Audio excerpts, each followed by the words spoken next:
Welcome back to our town centre garden. You may remember, in the last episode, the magpies had begun seriously guarding the area around their tree. The cat next door is being mobbed regularly, and the coconut has drawn too much interest, and I am on the verge of moving it somewhere harder to reach. And this is why. Starlings are making a daily visit to the coconut, and magpies are guarding it fiercely. Everyone is noisy and upset.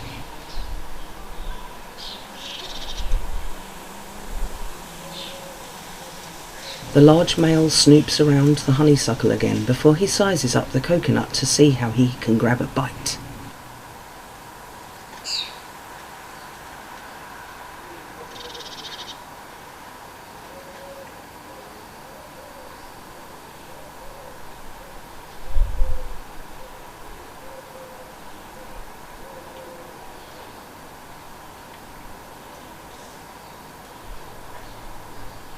You can see the bird trying to work out an easy way to eat, as the way that it is hanging seems to make it difficult for him.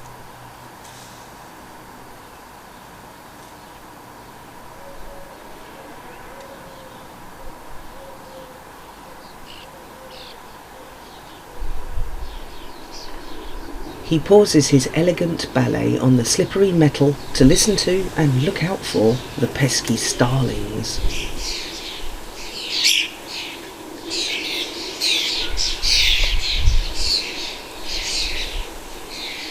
He snatches a few quick bites and shoots away before the starlings engulf him and the food.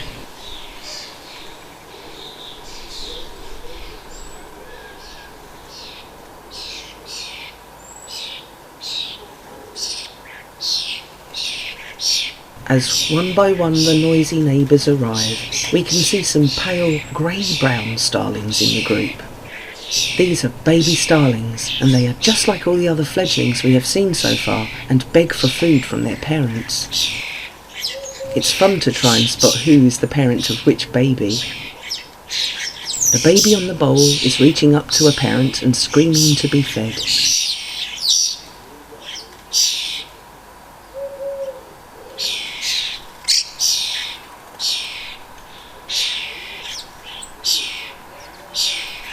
As the babies fly to the fence, one of them grabs a snack from their parent.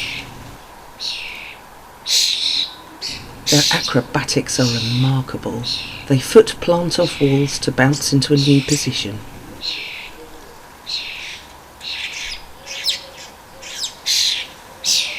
They can hover like a hummingbird with a little less grace, of course, as they are giants compared to them.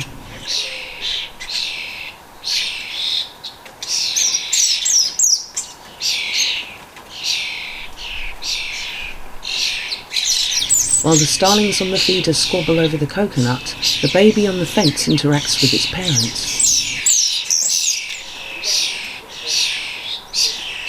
Their speed and agility are so fast, the camera merely displays their wings as a blur.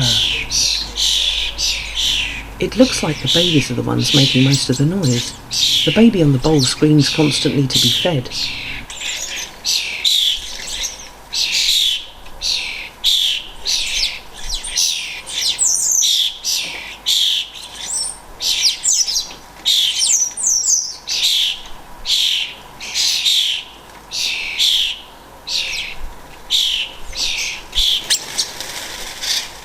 Then just like that, it's all over.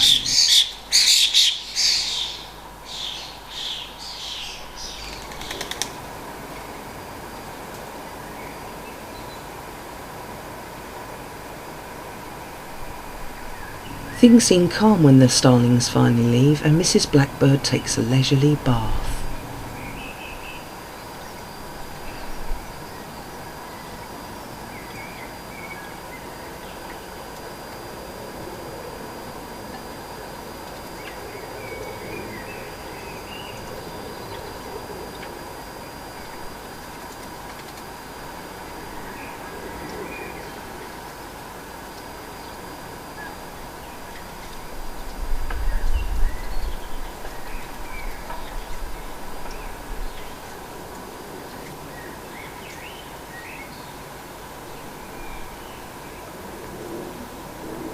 The changeable weather is back and it has begun to rain.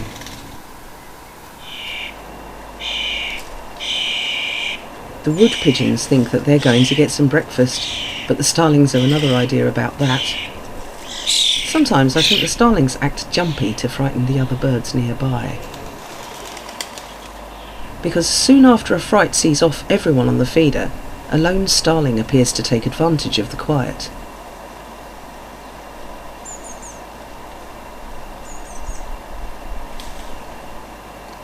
I wonder if this starling is stuffing his beak to take to a fledgling somewhere in the bushes.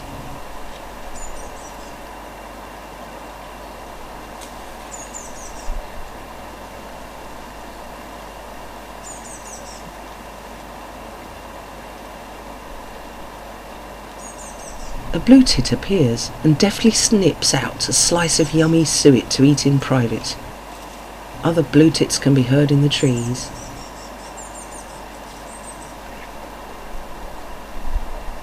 A cautious starling arrives.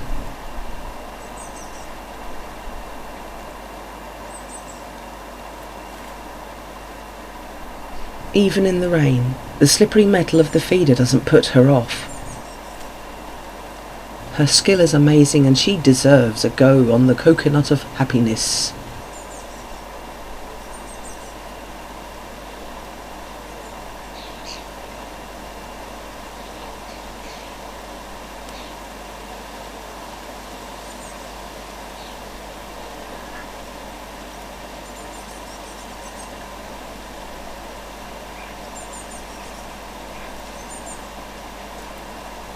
She looks disappointed as another starling spots the feasting going on. He takes control of the coconut as the rain gets harder.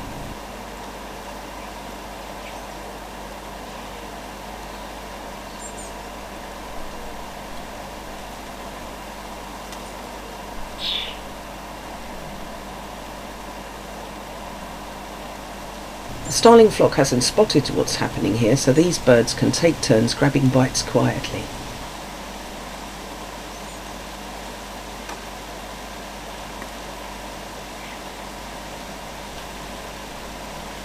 His starling returns with his beak already filled, and he still muscles in on the suet. He is really quite determined to fill that beak.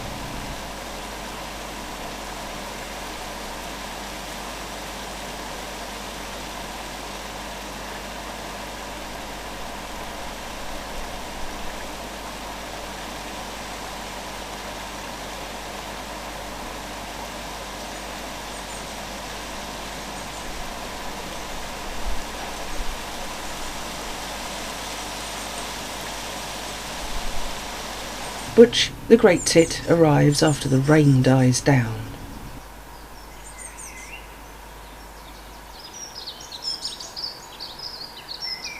A dunnock is singing in the trees.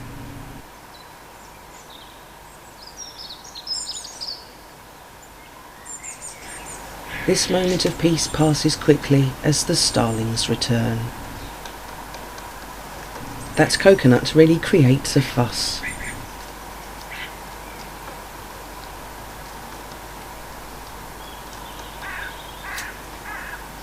I noticed that on a dull day and with light rain, the birds become a bit more active. I think that this is because the low light and extra sounds make them more confident about hunting for snacks, but this can cover the sounds of approaching dangers, so they still have to be cautious.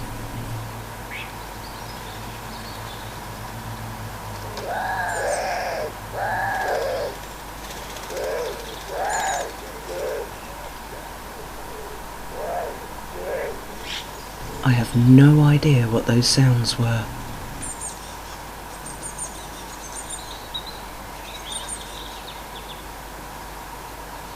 I like the way that this starling is using its foot to try and steady the coconut.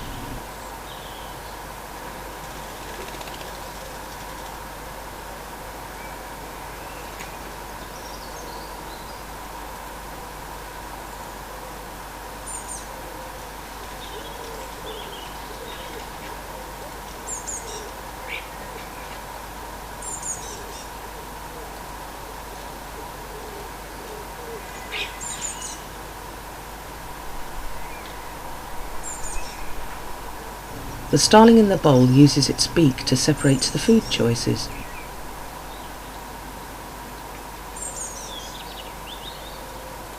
This flicks food out of the bowl. He appears to be searching for something specific.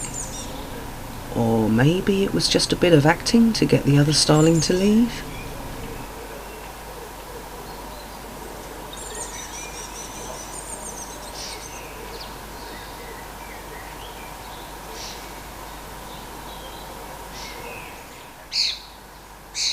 A scruffy little blue tit pops in for a snack.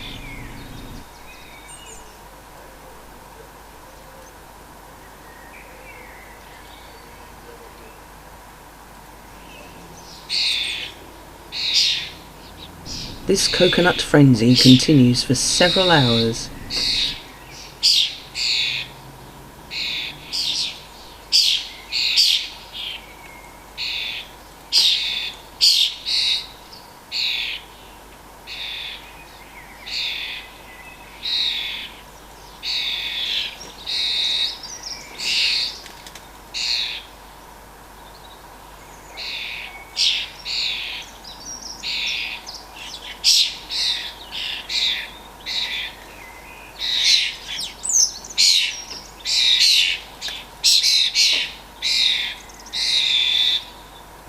Even the young starlings try their talents out on the coconut.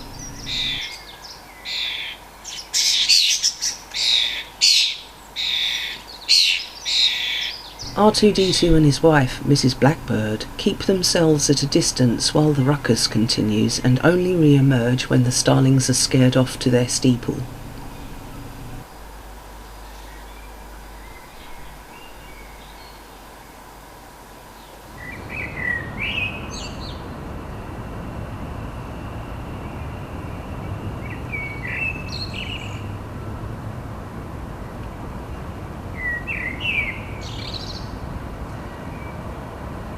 The sun is out now, but that will soon change. We haven't had settled weather for a few weeks now.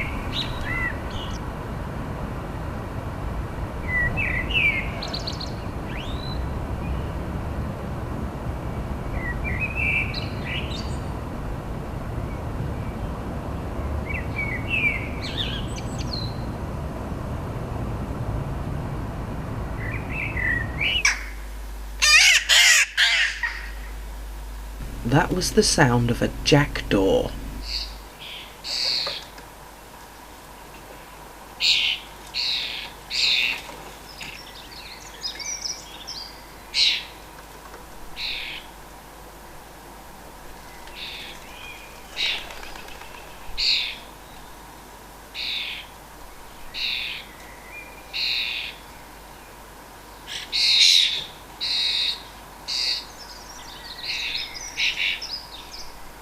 The young starlings are a little quieter as they actually have the bowl to themselves for a change.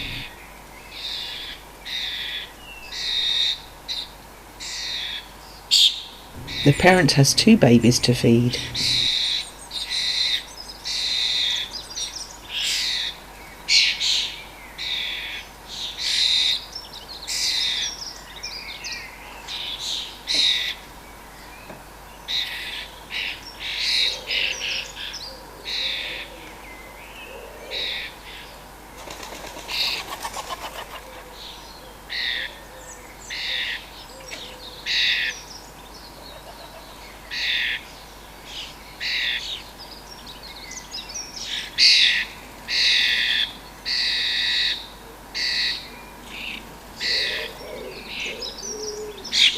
This little starling doesn't sort the food by snapping open its beak like the adult earlier.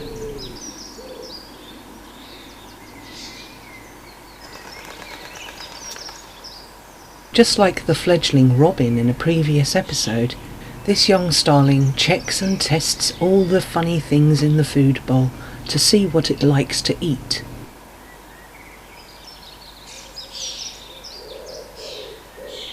There is this demonic sounding pigeon around here somewhere, and I think I can hear it in the background now. I wonder if this is who was making the weird noises earlier.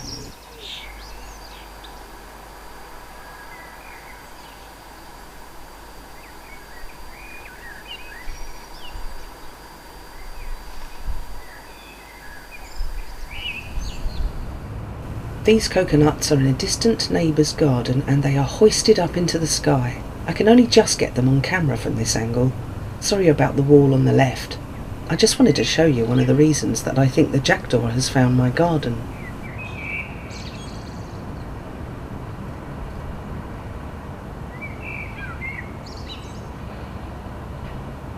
The dropped seeds are collecting in the grass beneath the feeder.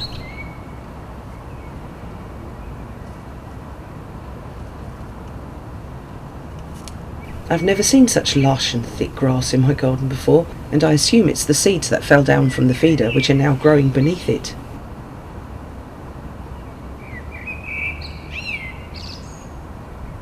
Many different birds collect in that area to make the most of the feast.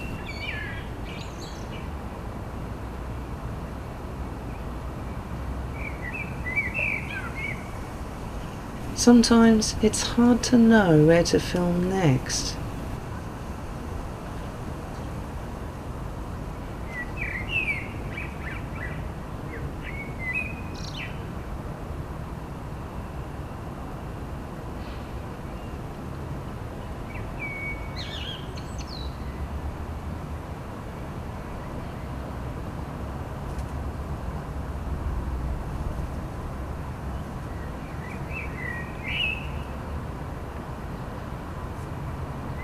The wood pigeon is not really designed to bend that much and so doesn't get a bite from the coconuts.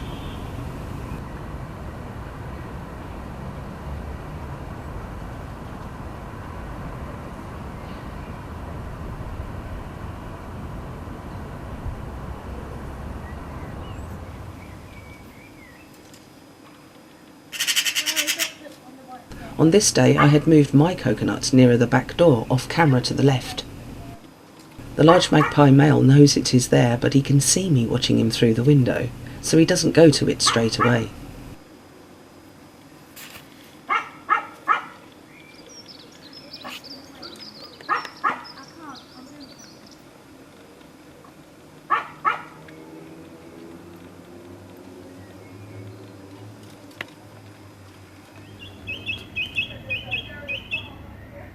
A fledgling blue tit enjoys some suet while a song thrush sings to us from a chimney pot. I rarely see the song thrush, but I have heard this one regularly this past few months.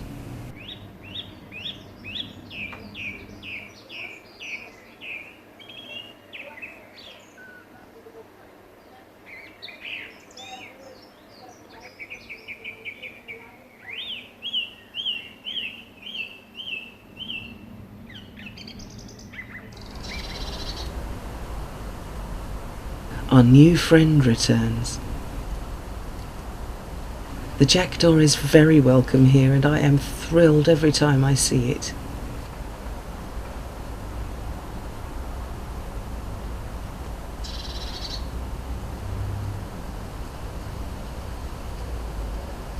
I marvel at his pristine feathers and study them carefully.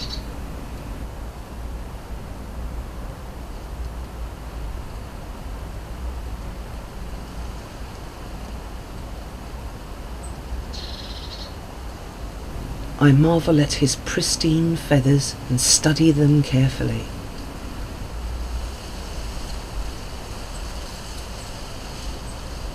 He's a little bit jumpy. I can't see what he's seeing and I can't hear what he's hearing, so I don't really know what's bothering him.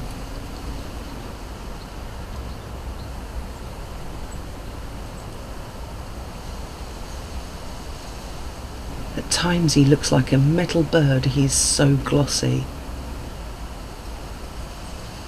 I say he, but I really don't know if this is a male or a female as they both look so similar.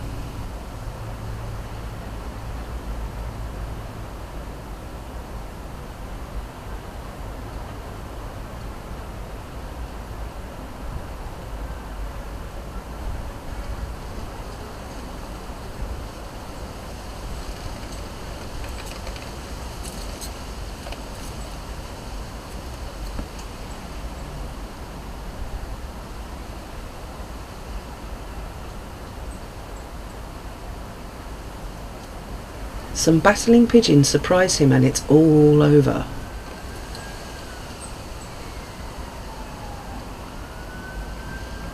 Just listen to how many jackdaws we can hear.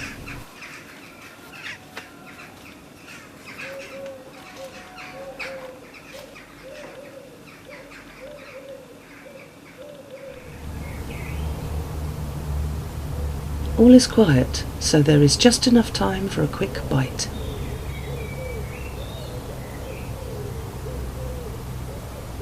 I document some excellent flowers in my garden, some of which popped up unexpectedly this year. Forget-me-nots are old friends, and I've allowed them to seed my garden everywhere.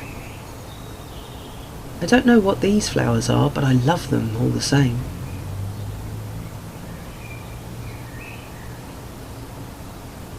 This poppy is enormous.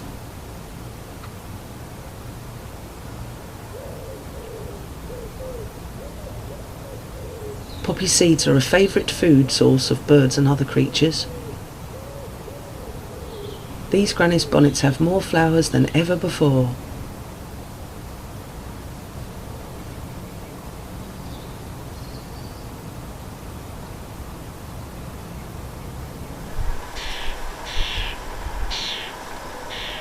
This young starling constantly demands food, but at times appears a little tired. Its cheeping trails off sometimes, like a sleepy child.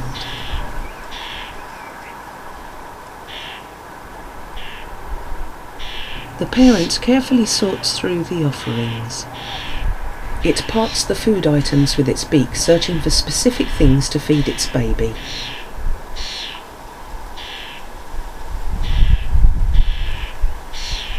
The adult does actually swallow some food for itself, much to the frustration of the little one.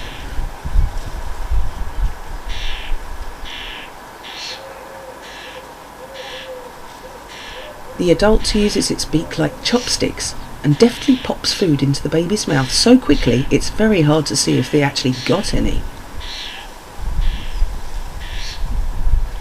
Look out for the baby swallowing to see when it has success.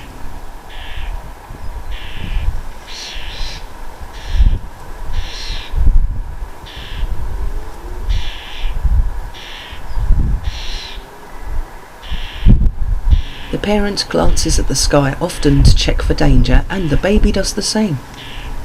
This little starling is learning a lot about caution.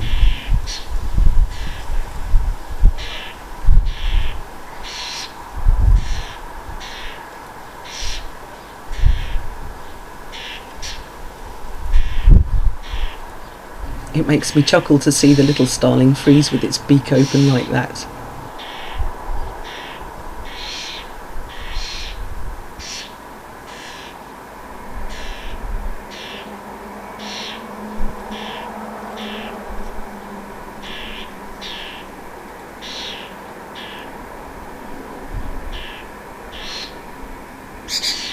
The adult calls twice, and I wonder what this means.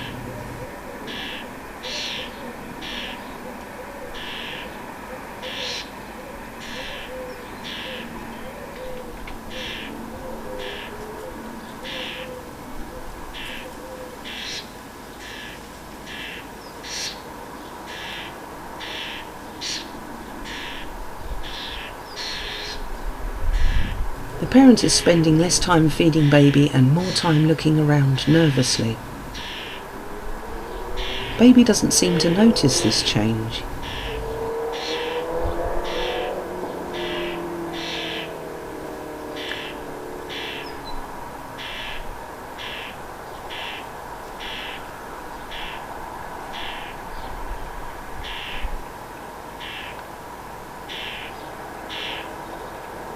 The adult suddenly flies up into the tree and calls loudly. This communication goes on for some time between them.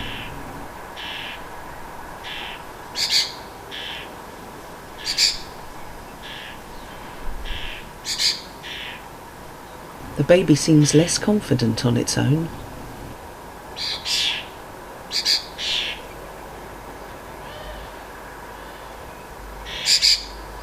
There is something about the parent's call that seems frantic.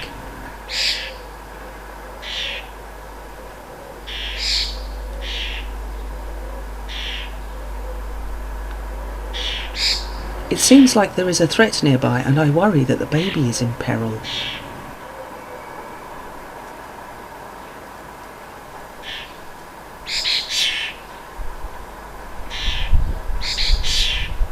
As the parent returns, baby shouts its excitement.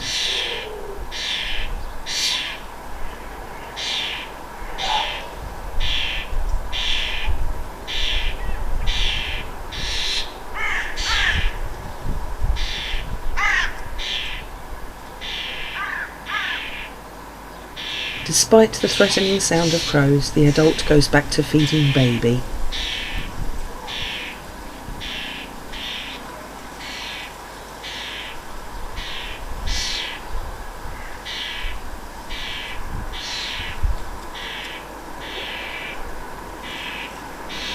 For the first weeks of a fledgling starling's life, both parents take turns to bring insects and worms to their young. Then after that, it's up to them to feed themselves. They will then move on to eating more of a variety of things and learn by observing its colony mates or just trying things out for itself.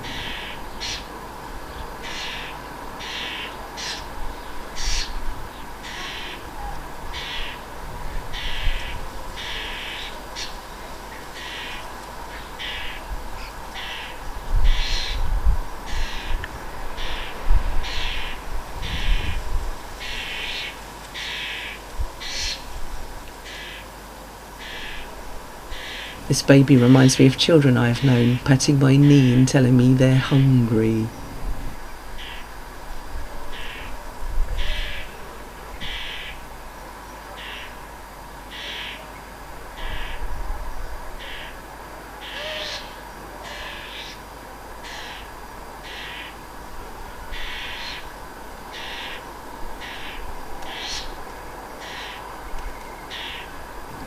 Something frightens the parent away.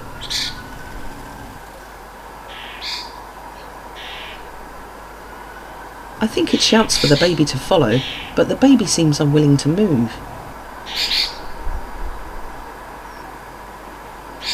Suddenly, the parent's cry gets quieter as it leaves. The little starling looks like it's going to fly after them, but changes its mind. Everything seems tense and goes quiet.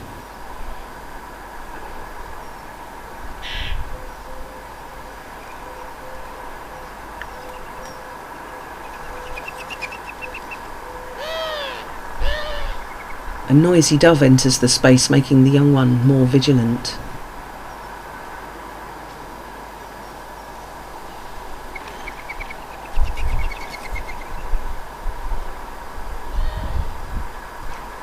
The baby scans the area carefully for a threat.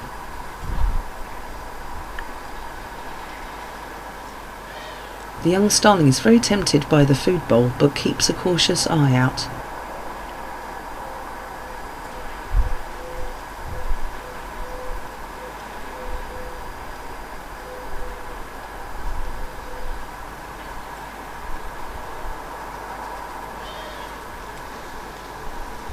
When the breeze picks up like that, it's a perfect time for the birds to pretend to be a leaf blowing in the wind.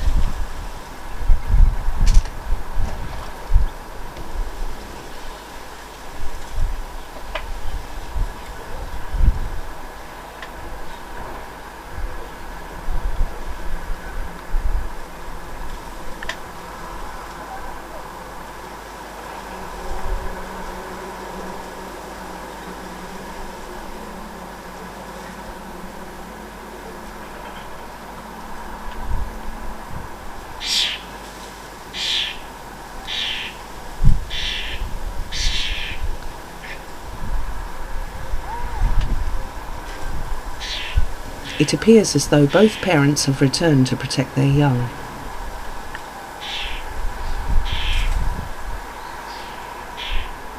All of them are still on edge.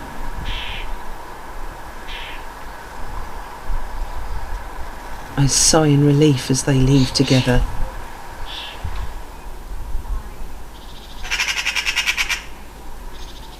With the return of the sun comes a magpie.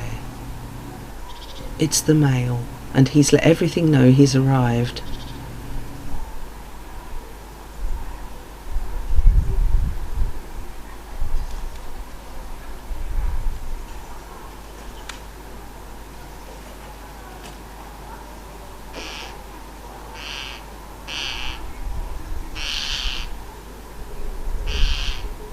A nearby starling protests at the presence of this large predator.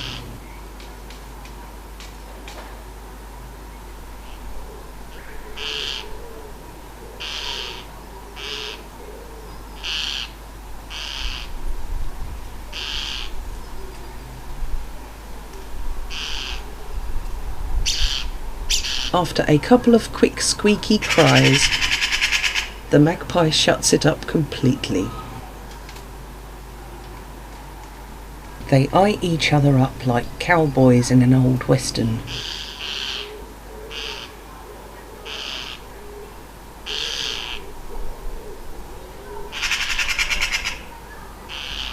The brave starling continues complaining to the magpie.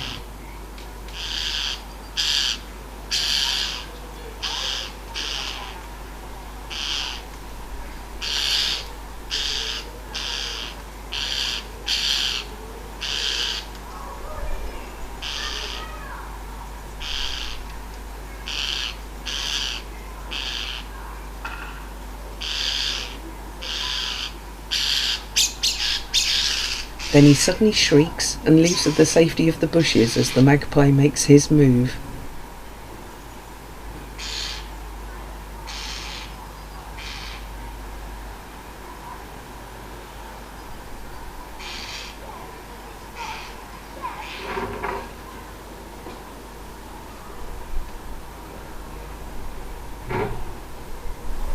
The magpie, now certain the starling has left, takes up his rightful place on the bird feeder.